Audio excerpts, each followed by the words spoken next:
días. Estamos transmitiendo en vivo desde las instalaciones de MDC Dental, Salón Don Rogelio. El tema que vamos a ver hoy es muy interesante, es biomecánica aplicada a prótesis parcial removible, convencional y sobre implantes.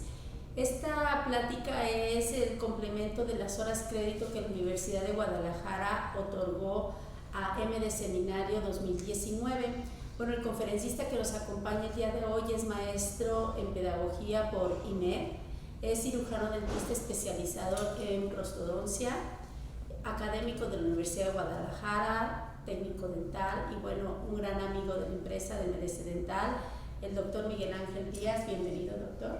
Muchas gracias, doctor Lourdes, gracias por la invitación y gracias a las personas que nos están viendo en estos momentos por dedicarnos el tiempo para poderles transmitir un poquito de lo que conocemos con respecto a este tema de la prótesis parcial removible. Pues muy interesante y adelante, doctor. Muchas gracias. El tema de hoy lleva como título Biomecánica aplicada a prótesis parcial removible, convencional y sobre implantes. Se oye interesante. ¿Lo podemos pasar? Muy bien. Ponemos esta cara cuando nos hablan de biomecánica. Biomecánica, ¿por qué? Porque es un tema en el que no estamos muy familiarizados. Sin embargo, día a día nosotros estamos en contacto con la biomecánica originada por los movimientos tridimensionales de la mandíbula. Desde que colocamos una restauración plástica, tenemos que verificar cómo está actuando la biomecánica en nuestros movimientos exclusivos. Bien, pero para irnos metiendo en el tema de la prótesis parcial removible, pues sería, o considero conveniente, conocer la definición de acuerdo al glosario de prostodoncia, a los términos del glosario prostodóntico, que nos dice que una prótesis removible es cualquier prótesis que reemplace algunos dientes en un arco parcialmente dentado. Puede retirarse de la boca y reemplazarse o recolocarse a voluntad. ¿Sí? Esa es una de las virtudes que tiene la prótesis parcial removible cuando tenemos limitaciones en cuanto a soporte. Pero también debemos de conocer que existen diferentes situaciones en las que tenemos nosotros que evaluar lo que es los arcos dentarios. Existen infinidad de clasificaciones, pero la que nosotros habitualmente utilizamos, al menos aquí en la Universidad de Guadalajara, es la clasificación de Kennedy. Sí, que desde 1923 nos hizo el favor de empezar a unificar criterios en ese sentido. Posteriormente, Applegate incorporó algunas modificaciones, pero empezando con la clasificación pura de Kennedy, tenemos que la clase 1, teniendo como definición que la clase 1 de Kennedy es un desdentado bilateral sin soporte posterior. Esto quiere decir que tenemos extremos libres. La clase 2 de Kennedy es un desdentado unilateral sin soporte posterior. Y la clase 3 de Kennedy es desdentado unilateral con soporte posterior. La clase 4 de Kennedy es desdentado anterior que afecta la línea media. ¿Sí? En este concepto de la biomecánica debemos de entender que la clase 1, la clase 2 y la clase 4 son las que debemos de considerar para hacer un control de los movimientos biomecánicos que va a sufrir la prótesis a la hora de colocarse en boca y entrar en función. Una prótesis está para poder devolverle al paciente mejor calidad de vida. En ese sentido, estamos hablando de que le va a servir para hablar, para masticar, ¿sí?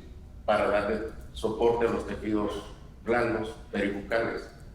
y con eso mejorar su estética. En ese sentido, pues, va a mejorar su autoestima, su adaptación a la sociedad. Para tal efecto, necesitamos valorar qué es lo que podemos hacer, qué es lo que necesitamos. En esta radiografía que estamos viendo en pantalla, vemos la calidad de los remanentes dentarios, las restauraciones, situaciones que muchos dirán por qué hicieron esto, pero pues son pacientes que nos llegan y tenemos que empezar a pensar cómo podemos ayudar, qué debemos de hacer. Bien, para el proceso de diseño de la prótesis parcial removible tenemos que valorar varios aspectos, lo que viene siendo la necesidad. ¿Cuántos dientes vamos a reemplazar? ¿Cómo los vamos a reemplazar? Y definir el problema. ¿Qué calidad de prótesis le puedo dar? Proporcionar una prótesis removible, ¿de qué material? ¿En qué condiciones? ¿Qué tipo de retenedores voy a utilizar? ¿En dónde los voy a colocar? ¿Qué longitud van a tener? ¿Qué objetivo vamos a tener con ese diseño? Y sobre todo hay que obtener información de fondo. En esto de la información de fondo, McCracken nos menciona que para obtener esa información de fondo necesitamos saber qué tipo de oclusión, las fuerzas de oclusión, qué tanto desplazamiento tenemos de los tejidos blandos y sobre todo aplicar los principios biomecánicos al arco dentario que se va a rehabilitar. Sí, porque en base a toda la información que obtengamos nosotros vamos a tener que determinar qué componentes se van a aplicar para el control de los movimientos de la prótesis. ¿Cuántos retenedores directos? Que debe ser, bueno, ya más lo veremos más adelante. ¿Qué tipo de retenedores? ¿Dónde vamos a colocar, a tallar los descansos oclusales y colocar los apoyos oclusales? Y que en base a todo la anamnesis y el estudio, la elaboración de nuestra historia clínica, vamos a nosotros a determinar las alternativas de solución y la aplicación. Existen diferentes alternativas. Ahorita en la actualidad, estamos en la era de la implantología, en la que ya un pilar natural puede ser reemplazado por un implante oso integrado. La diferencia es de que uno tiene ligamento y el otro no tiene ligamento periodontal. ¿Sí? Pero en base a los principios biomecánicos se deben de considerar siempre como pilares con los mismos riesgos de estrés que se les puede proporcionar a la hora de colocarles una carga o entrarlos o ponerlos a trabajar. ¿Sí? Como les platicaba, McCracken nos dice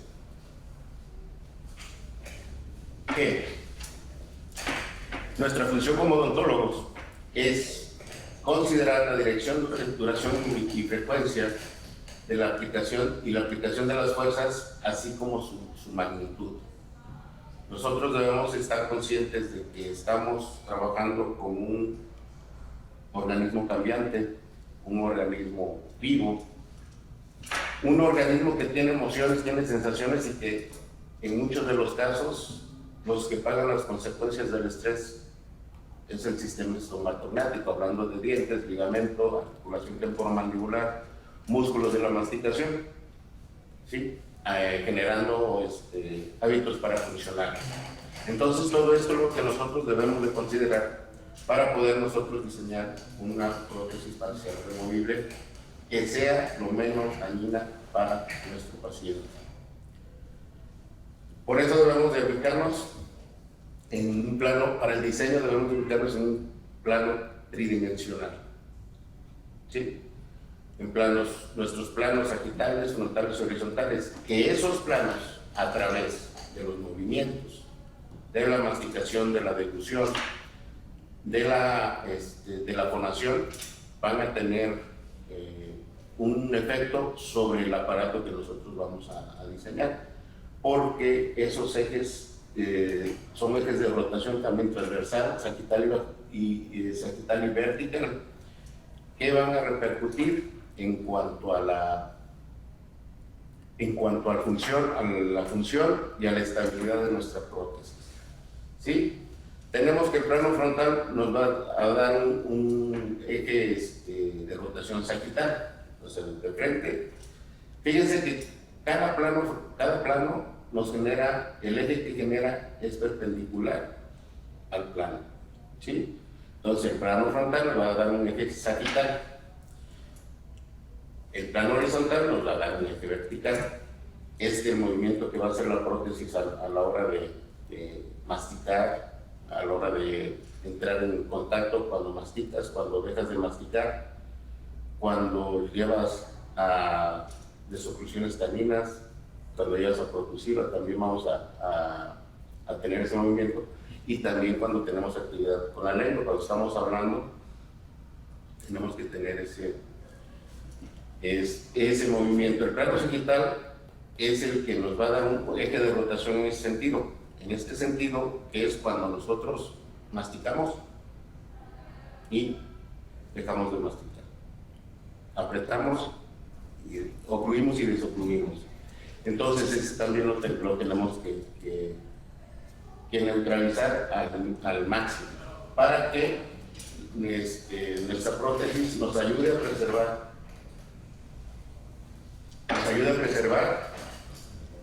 las estructuras remanentes de nuestro arco parcialmente desdentado. En este mismo concepto, todos estos conceptos tenemos que aplicarlos a la solución. Y ya Carnich, en su tratado de implantología contemporánea, nos da la misma referencia. De ahí que el tema que hoy nos ocupa tenga que ver con prótesis convencional y prótesis sobre implante. El implante no es otra cosa más que un reemplazo de lo que es la porción radicular, ayudado por un aditamento para reemplazar la porción coronaria. ¿Sí? En la actualidad existen infinidad de marcas de implantes y cada uno tiene su parte de rehabilitación. Sus componentes, sus aditamentos para poderlo rehabilitar. Lo que consiste aquí es en neutralizar exactamente las cargas nocivas en el implante para que tenga una mejor o un pronóstico de vida en boca a mayor longitud. El hecho de que no tenga ligamento periodontal no quiere decir que no tenga problemas. ¿Sí? Eso debemos de hacérselo saber al paciente.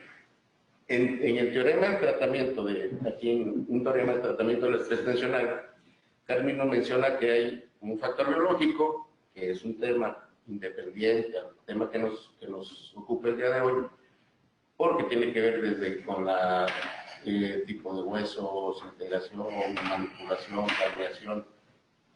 Y está el otro factor, que es el biomecánico, que es el factor biomecánico en el implante. Igual que en el diente natural, igual que en el ligamento periodontal, a la hora de que entre en oclusión, tiene a haber micromovimientos, ¿sí? Micromovimientos, y esos micromovimientos nos van a generar complicaciones protésicas, que es lo que le llamamos la biomecánica en el implante. ¿Cómo se presentaría? Si nosotros tenemos una mala planeación de la distribución de los movimientos tridimensionalmente conocidos en la masticación, en la oclusión, en la fonación, pues siento que lo más noble que nos pueda pasar es de que se afloje el tornillo de sujeción del pilar. Sería lo más noble. Pero de ahí se nos puede complicar un poquito más cuando se fractura el componente. ¿Sí? Que se fractura el cuerpo del implante, y esto es por cargas de cargas oblicuas a lo que viene siendo el patrón de oclusión. También la fractura del cuerpo del implante, la fractura de la carilla de porcelana. Si nosotros no dejamos una buena oclusión o verificamos no aplicamos los principios biomecánicos, podemos generar que se fracturen las restauraciones cerámicas que hemos colocado. Recordemos que si los dientes naturales se fracturan, ¿por qué no se va a fracturar un material vítreo? Eso es, y a muchos nos ha pasado, estoy seguro. Y lo que fractura de la estructura protésica, dependiendo del tipo de diseño de la prótesis que hayamos hecho. Si estamos hablando de una prótesis implanto-retenida, nada más implanto-retenida, mucosoportada, se nos puede fracturar la estructura y sería más conveniente si fuera implanto-retenida a que si se nos fracturara algún aditamento del implante. ¿Sí? Las ventajas de las prótesis removibles sobre implantes. ¿Cuál es la ventaja? Una de las ventajas es de que podemos manipular de una forma un poquito más benévola para nosotros en el hecho de darle soporte a los tejidos blandos, como modelando los flancos cuando el paciente ha tenido una pérdida muy grave del reborde alveolar. Contornos labiales, como les decía, el soporte de los tejidos blandos. Otra de las ventajas es que las prótesis se quitan y se ponen y el paciente puede hacer su higiene sin ningún problema. Y de acuerdo acá a la opinión de Carnage, es que nos ayuda a controlar las parafunciones nocturnas. El paciente que es bruxista lo va a seguir siendo toda la vida. ¿Sí? Eso lo controlamos, pero no lo quitamos. También, en cuanto a la prótesis parcial removible con sobreimplantes, una de las ventajas es que el número de implantes puede disminuir. Ya existen algunos consensos en cuanto al número de implantes para soportar las prótesis, cuántos implantes, longitudes, diámetros, distribución, pero es un tema muy interesante que también tendríamos que verlo específicamente. También puede ser, en cuanto a injertos óseos, puede ser menos necesario el hacer alguna remodelación ósea para la colocación de los implantes. Y con esto, pues el tratamiento sería más corto, menos costoso. Y también el tratamiento se facilita a largo plazo en el tratamiento de las complicaciones. ¿Sí? Esto quiere decir que este enfoque se le da porque al momento de nosotros estar retirando y favoreciendo el aseo, pues el pronóstico del implante en boca pues va a ser más largo. Además de que la facilidad en un paciente con todas las características neurológicas puede hacer su aseo diariamente en casa por la noche. ¿Sí? Bien.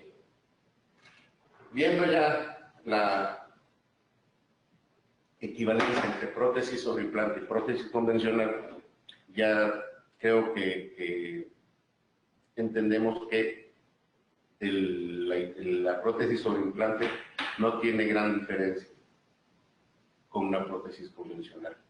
Siempre respetando los mismos parámetros para la elaboración de una prótesis.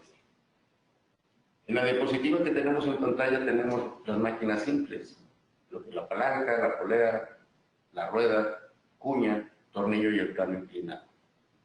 Esas máquinas simples son las que nos van a acondicionar para el diseño de nuestra prótesis removible.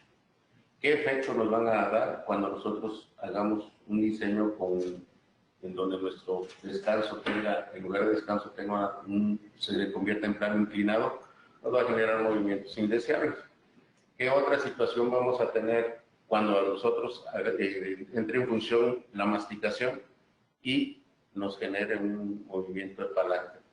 La cuña, cuando nuestros apoyos están mal diseñados, ¿qué vamos a generar? ¿Qué daño vamos a producir? Muchos de los pacientes le tienen aversión a la prótesis removible, primero porque, vamos a ser sinceros, a excepción de la utilización de los aditamentos de semiprecisión para retención, pero desde un principio yo les digo a mis pacientes, una prótesis removible no es estética. No es estética, lo vamos a hacer lo más estético posible, porque pues el retenedor metálico se va a ver en un segmento anterior, la base metálica, cuando el paciente sonría, el conector mayor se va a dar a notar, y eso nos va a generar que nos quite la estética. Sobre todo en esta época. Hubo otro tiempo en los que algunos odontólogos ya veteranos de mucha experiencia, la gente pedía que se le pusiera metal en los dientes, y ahorita nos piden que no se vea metal. Antes eran las coronitas 3/4, las fundas de oro, laminado, y pues era un factor estético en su época. Ahorita lo que quieren es todo lo que se vea blanco, bonito, que tenga fluorescencia, porque cuando vaya al antro, no quiero que se me vea el diente blanco. Es una de las características de las resinas que maneja aquí la compañía MDC. Y bien, pues vamos a empezar a trabajar con la aplicación de los palancas y planos inclinados. La palanca, nos acordamos de las clases de física en la secundaria. Bueno, al menos a mí en esa época me tocó verlo. Y me acuerdo de las palancas que nos decían que consiste en una barra rígida con un fulcro, un objeto y una fuerza aplicada. ¿Sí? Y aquí tenemos un mundo, porque se me viene Aristóteles, si mal no recuerdo, decía: denme un punto de apoyo y una palanca y muevo el mundo. Por eso está esa situación de la palanca. ¿Sí? ¿Y dónde se nos va a presentar? En una clase 1 o una clase 2. Una clase 1 depende en la que la extensión distal sin soporte es la que nos va a generar la carga, el punto de apoyo, el eje de rotación, y cuando deje de masticar, ¿cómo la vamos a compensar? Tenemos tejidos blandos resilientes, tenemos estructuras dentarias, pero también tenemos estructuras metálicas. Se debe también tomar en cuenta el tipo de material que vamos a utilizar para la elaboración de nuestras prótesis. ¿Qué tipo de aleación vamos a necesitar? Bien, pero ¿cómo podemos neutralizar? ¿Cómo podemos neutralizar nosotros esos efectos resultantes de la colocación de una prótesis en la boca de nuestro paciente? ¿Cómo lo tenemos que neutralizar? Pues vamos a neutralizar pensando, como les he estado mencionando, pensando tridimensionalmente: planos sagittales, horizontales, frontales y sus ejes de rotación resultante. Pero esto, ¿cómo lo vamos a hacer? Teniendo una fiel copia de nuestros tejidos blandos y fiel copia de nuestros tejidos duros, en este caso los órganos dentarios, las restauraciones, las coronas.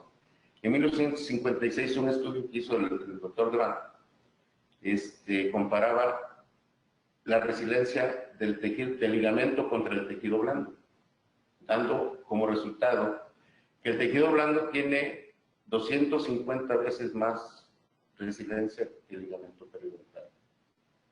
Esto quiere decir que cada vez que nosotros masticamos, y tenemos una base en contacto con el tejido, pues vamos a estar desplazando y vamos a estar generando estrés en ese ligamento periodontal. Y lo mismo sucede en un implante.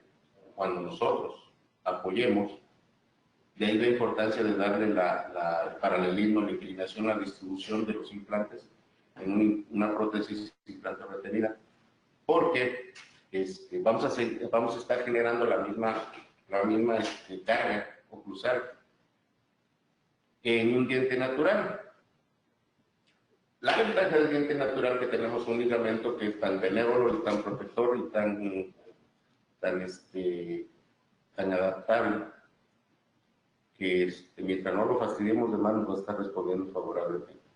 Por eso debemos de tener cuidado en las extensiones distales, en las extensiones, en las clases 1, 2 y en la clase 4, que es la parte mesial, porque se nos puede presentar el síndrome de combinación. Si recordamos la clase 4, la presentada anterior que afecta a la línea media, y cada vez que nosotros mastiquemos, ¿sí?, que hagamos la oclusión, si no dejamos un contacto y una oclusión equilibrada, vamos a estar impactando sobre la premaxila, y eso lo puede generar un síndrome de combinación o síndrome de Kelly, que es la resiliencia la encía en el área de la premaxila. Como les platicaba, ¿cómo vamos a neutralizar todos esos detalles? Nosotros como clínicos debemos de cuidar la fidelidad de nuestras impresiones, ¿sí? Hacemos nuestra estructura, pero posteriormente tenemos que hacer nuestros recortes y nuestra estabilidad. Sí, sé que es muy tedioso, pero es un procedimiento que nos asegura el éxito de nuestra prótesis. ¿De acuerdo? ¿Y cómo lo vamos a hacer? Necesitamos forzosamente trabajar con materiales de impresión de calidad. Desde el hidrocoloide irreversible que utilizamos para nuestro modelo de estudio hasta la impresión final. Y no nada más nosotros como clínicos, porque también muchos de los factores del éxito de la restauración es por la parte técnica. Si nuestro técnico utiliza también materiales duplicadores de alta calidad y que controle sus procesos, investimentos, aleaciones, y para el terminado de las estructuras metálicas, cuenta mucho el tipo de abrasivos que utilices, ¿sí? Porque un abrasivo que genera demasiado calor en grosores pequeños puede generar deformidad. Son situaciones que yo me he encontrado en mi práctica privada como laboratorista, porque tengo la fortuna la fortuna o la desgracia, no sé cómo se podría calificar, de hacer mis propios trabajos. Así que cuando algo me falla no le puedo echar la culpa al técnico, la culpa es mía, ¿sí? Entonces, este concepto de los materiales, del manejo de los materiales, lo tenemos que hacer con relación a la honestidad. A la honestidad, porque debemos de entender que algo que a veces, en ocasiones no hacemos, es leer instructivo. Cuando estoy en clases de clínica con mis alumnos o en laboratorios preclínicos, soy muy exigente en el sentido de que no nos cuesta mucho comprar una báscula gramera y utilizar las porciones, una probeta, una báscula, indistintamente de si lo manejan con un método convencional o lo manejan con un mezclado mecánico trabajado al vacío. Los materiales no nos dan los resultados siempre y cuando los manipulemos de acuerdo a como el fabricante nos lo dice. Para que estén en el mercado, con esto quiere decir que no hay materiales malos. A veces los malos somos los que los manejamos. Esa es la realidad. Y si nosotros seguimos las especificaciones y parámetros, pues podemos llevar a cabo los procesos de una manera que en primeras alteraciones tengamos mayor precisión, vamos a tener. ¿Sí? Debemos de entender, aparte de ya de los requerimientos, de los requerimientos del detalle de la impresión, debemos de entender qué requerimientos biológicos y fisiológicos necesitamos. Otro de los factores es de que nosotros debemos de hacer el diseño, nosotros como odontólogos, porque si dejamos la responsabilidad del técnico dental, él no conoce a nuestro paciente, no sabe cómo fluye, no sabe qué tonicidad muscular tiene, él recibe un modelo. Y sobre ese modelo va a trabajar. ¿Sí? Y para ventaja del técnico, el modelo no se queda. Pero cuando nos llega a nosotros el trabajo, entonces empieza. Debemos de analizar los aditamentos necesarios y no por capricho del paciente podremos quitarle un retenedor en un canino, por ejemplo. Si nosotros necesitamos de esa estabilidad y esa retención para que nuestra prótesis sea exitosa, pues no lo podemos evitar hacer consulta al paciente. Ni porque es que no me gustan los platos palatinos, pero si no hay otra alternativa de rehabilitación, pues lo vamos a tener que colocar y tenemos que hacerle conciencia al paciente. ¿Sí? Bien. A otro tema que es el soporte y la distribución de las fuerzas, dentición natural contra dentición artificial. Hay un tema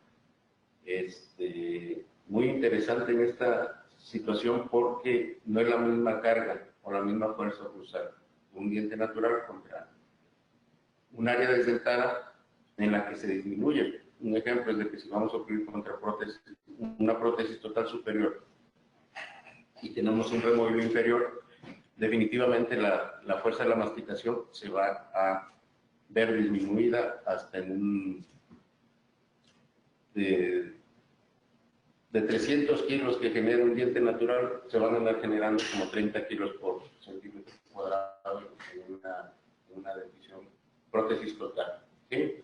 La dentición natural, en esta diapositiva vemos como en una dentición natural y con una oclusión molar clase 1, pues los ejes longitudinales del diente son los que van a recibir las cargas de la masticación. ¿Sí? Eso sería lo ideal. Una prótesis dentosoportada, como sería el caso de la clase 3, en la clasificación de Kennedy, nos da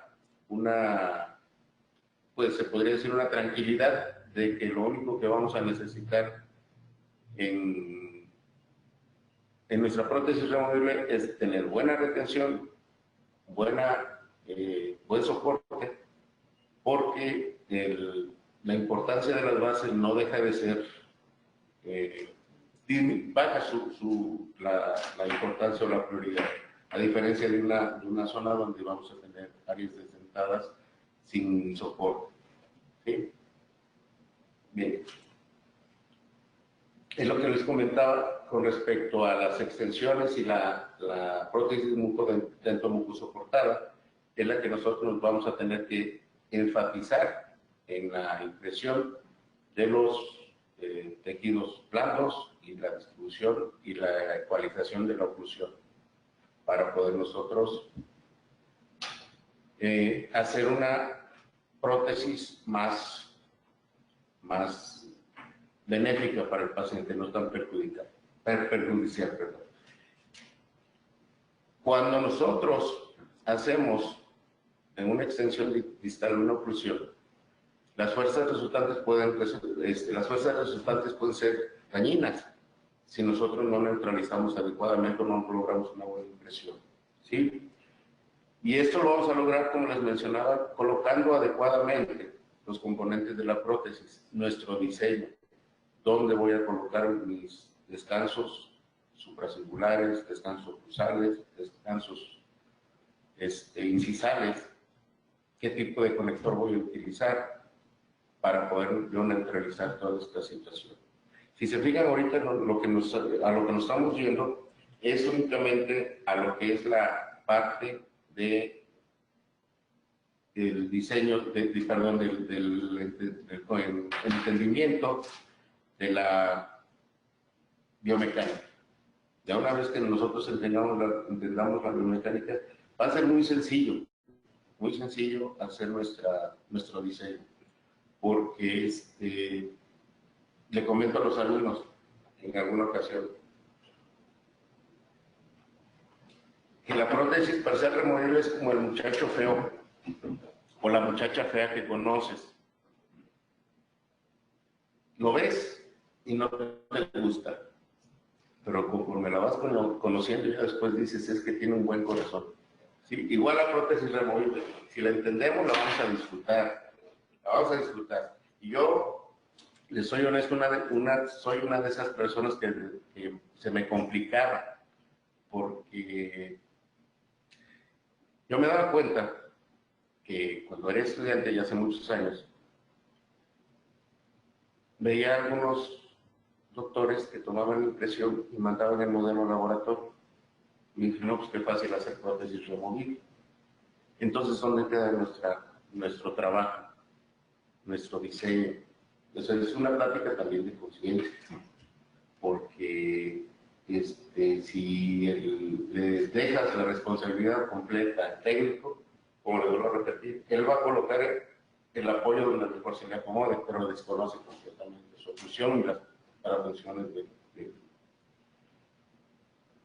del paciente. Nosotros somos los invitados para hacer el diseño. Nuestro técnico, como colaborador y como parte íntima de la atención del paciente, es únicamente un ejecutor de las tareas que nosotros no somos capaces o no tenemos las habilidades para desarrollar. ¿Sí? Pero al final de cuentas, el que tiene la responsabilidad, al que le va a llegar a reclamar, al que tiene que solucionar los problemas al paciente, somos nosotros. Así que, después del sermón y el comentario, vamos a seguir trabajando con respecto al diseño de del control de las fuerzas. ¿Sí? ¿Qué factores nos van a afectar? O tenemos nosotros que controlar. Aquí vemos varios tópicos. Vamos a ver algunos, nada más, porque lo demás ya pasaría a ser otro tema que sería diseño, distribución, planeación. Pero ahorita nos vamos a enfocar en la clase 1, que vamos a determinar la longitud del espacio dentro. ¿Sí? Tenemos tenemos la longitud del espacio dentro. A mayor longitud, mayor carga. A menor longitud, menor estrés. ¿Sí? Aquí es donde nosotros podemos aplicar en cuanto a la oclusión, la utilización de los sacos a primer molar nada más, si el paciente o las condiciones intraorales del paciente si no lo permiten. ¿Sí? La calidad del soporte de la cresta, lo que mencionábamos. Si nosotros tenemos una cresta que no nos dé la resiliencia o el amortiguamiento, que lo ideal es 1 milímetro de espesor, eso sería lo ideal. Pero en caso de que no tuviéramos ese soporte, ese recubrimiento mucoso de encía queratinizada, pues el ligamento va a sufrir demasiado estrés, porque no va a tener quien le ayude a amortiguar a la hora de que nosotros masticamos en un segmento posterior, hablemos superior e inferior. La resiliencia, todo el estrés va a hacer que los pilares ejerzan toda esa tensión para poderlo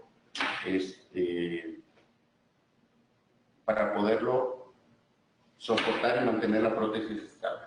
¿Sí? 1 milímetro de grosor. Cuando tenemos una encía delgada, o que también se dan los casos en que tenemos encías atróficas que no tienen soporte óseo, son desplazables, entonces ese tipo de soporte mucoso no nos va a funcionar. ¿Sí? La flexibilidad de los brazos retenedores. ¿Sí? A mayor longitud, mayor flexibilidad. Aquí tenemos a una modelito que tiene una flexibilidad envidiable para para la gimnasia, digo, para el ballet y para los bailes modernos. Y no está truqueada la foto, es así. Sí, la cosa es que es mía, por eso la puse ahí de modelo. Pero bien, es un ejemplo en donde la flexibilidad, a mayor flexibilidad, mayor pasividad. A menor flexibilidad, menos pasividad.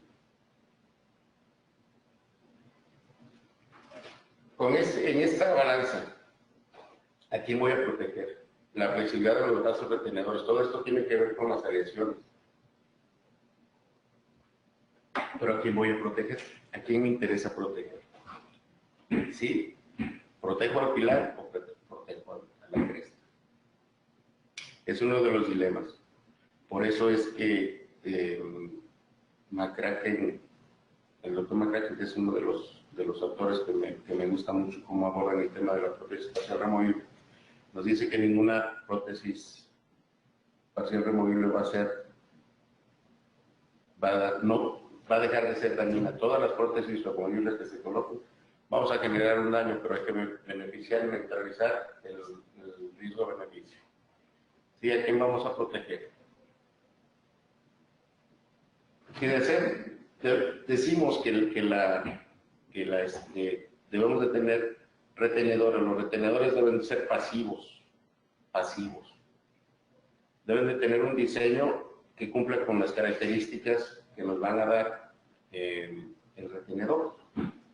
Con respecto a la extensión del área de retención, ¿dónde la vamos a ubicar? Y ahí ya es otro proceso de diseño, de planeación, proyecto del diseño, utilizando el paralelómetro, verificando líneas de inserción, haciendo la planeación de los planos guías para saber cómo se va a utilizar. Pero sí deben de cumplir con las características, y una de las características es la pasividad. ¿Sí? ¿Cómo lo vamos a lograr? Es muy, dice ahí, cera reveladora. Uno de los procesos que me gusta hacer cuando yo hago una prueba de estructura, sobre todo me voy a las partes activas, es colocar una capa de las tablillas de los dientes, como de las tablillas de los dientes, la cera que tiene es muy blandita y es pegajosa. Tú agarras un encerador, la colocas en el interior de una capa delgada e insertas tu prótesis. Donde se desgarra la cera, ahí hay fricción. Y nos quitamos la bochornosa utilización de materiales que nos van a manchar. Esa cerita la temperas poquito y la limpias con una gasa y vuelves a colocar. Y así podemos hacer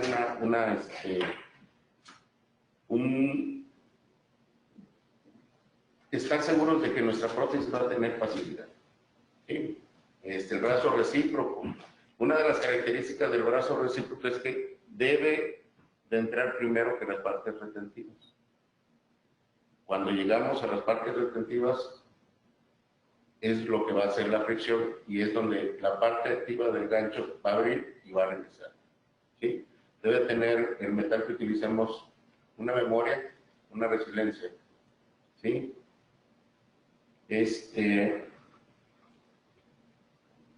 Para poder regresar, de abrirse cuando entra y mantenerse inactivo.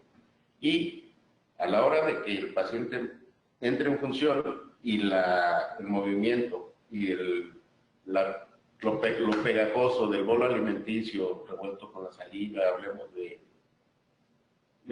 bolo alimenticio que ustedes creen, cada vez que nosotros masticamos, el mismo movimiento va a tender a subir la prótesis. Entonces eso es lo que es donde va a entrar en función el retenedor. Antes debe de estar completamente pasivo. los demás elementos son los que deben de estar activos. Por eso es la importancia de qué tipo de aleaciones vamos a utilizar, de acuerdo al grado de retención, ¿sí? Oro, pues va a estar muy complicado utilizarlo. Nos vamos a ir mejor por aleaciones a base de cromo, de cobalto cromo, perdón. ¿Sí? El material de los brazos retenedores, como les decía, podemos utilizar diferentes materiales, pero el común denominador de nuestra odontología, aquí, al menos aquí en México, es el cobalto cromo. Es el material de elección. Hay de diferentes marcas, diferentes calidades. Y me comentaba la doctora Lourdes que próximamente van a tener aquí metales italianos. Sería bueno conocerlos para saber qué características de maleabilidad y resiliencia nos van a ofrecer. ¿Sí? Me lo acaban de platicar hace rato que llegué aquí al Salón de Rogelio. Eso me platicaron. Bien, vamos a ver las características de la superficie del pilar. ¿Qué características voy a tener? ¿Sí? ¿Qué es? ¿Cómo lo voy a traer? En este caso, tenemos una prótesis sobre una clase 2. Y aquí le hice el retenedor, pero para poder distribuir bien las cargas axiales, con un descanso crucial y un apoyo crucial amplio y con un plato palatino como brazo recibo. ¿Sí? ¿Contra qué va a contactar mi brazo retentil? Pues estoy haciendo un diseño con una corona. Si ven aquí tenemos un punto de contacto porque estamos haciendo prueba de cera, pero estamos determinando la inserción y sobre qué va a contactar. Tenemos que tener una armonía oclusal. Debemos de tener contactos no axiales. Si nosotros hacemos una distribución desequilibrada de las fuerzas, nos vamos a generar nosotros problemas al momento de que nosotros estemos haciendo la oclusión, de que el paciente esté entrando en función, pues todas esas cargas van a ser como una carga que nos va a estar luxando y nos va a estar fastidiando el ligamento periodontal, teniendo como consecuencia que ese ligamento se ensanche. Eso siempre y cuando sea un diente vital. El problema cuando son dientes desvitalizados es de que si están reconstruidos y están reforzados con un poste, esas cargas no equilibradas nos pueden generar la fractura del pilar, la fractura radicular, ¿sí? Por el brazo del palanque que se va a tercer. Hay otros factores que debemos de considerar para hacer el diseño y poder valorar un diente como candidato de pilar cuando está endodonciado, desde el tiempo en que se hizo la endodoncia, tipo de reconstrucción, tejido remanente, todos esos factores. ¿Sí? También debemos determinar contra qué tipo de restauraciones vamos a estar, ¿sí? ¿Qué tipo de diseño? ¿Cómo lo vamos a trabajar? ¿Qué tipo? Si observan ustedes, aquí no tengo retenedor.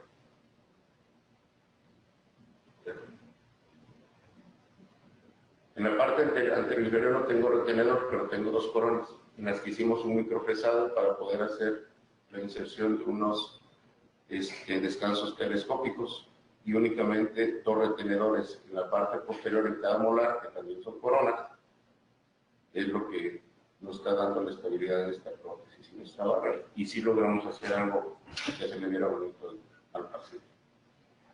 Lo mismo en este segmento de retención, estabilización y microfresado con retención con aditamiento de semiprecisión. Aquí lo vemos. ¿Sí? El microfresado, acá tengo medicamento y ya estamos preparando para hacer el duplicado. En este caso de duplicados, lo que les comentaba, hay silicones para laboratorio, ¿sí? Esos silicones para laboratorio son los que nos van a dar la mejor precisión. Manejados, hay diferentes marcas, pero aquí MDC nos maneja Edge, que tiene muy buenos resultados, por experiencia se los digo. ¿Sí? Bien, estamos preparando y ya estamos haciendo el alivio. ¿Y dónde voy a aplicar las fuerzas? ¿O contra qué voy a aplicar las fuerzas? Pues en la distribución exactamente del estrés de la prótesis parcial removible.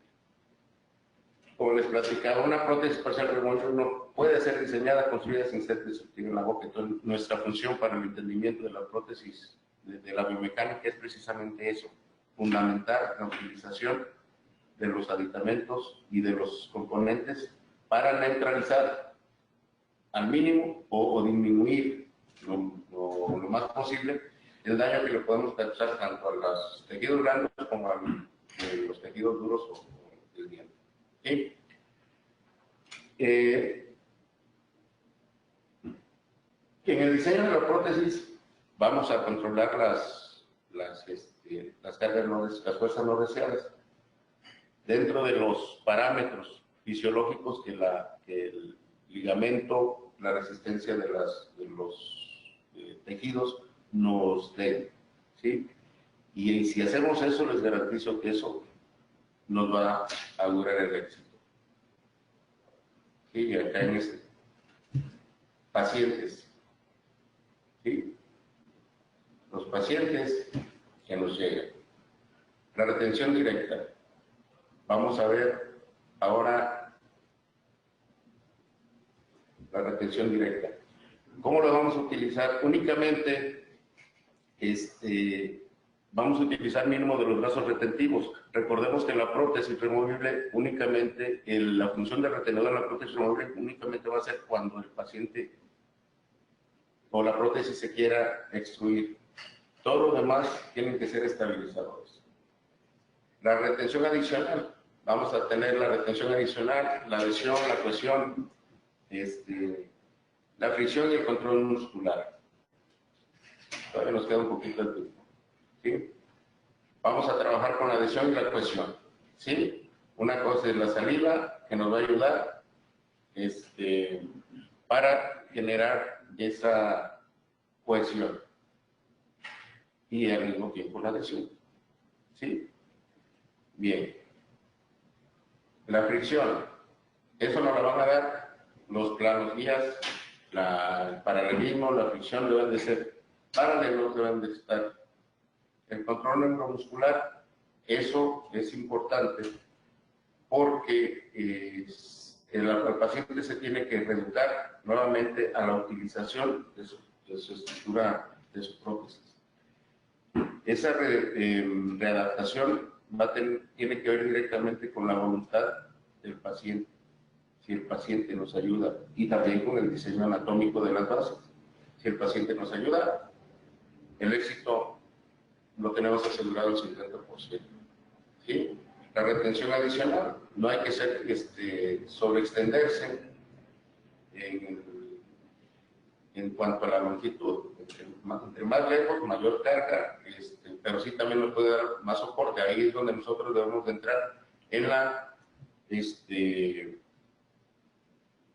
distribución y el diseño de nuestra oclusión, ya sea orgánica, en función de grupo o balanceada, lateral balanceada, cuando estamos en contra de prótesis, como prótesis total.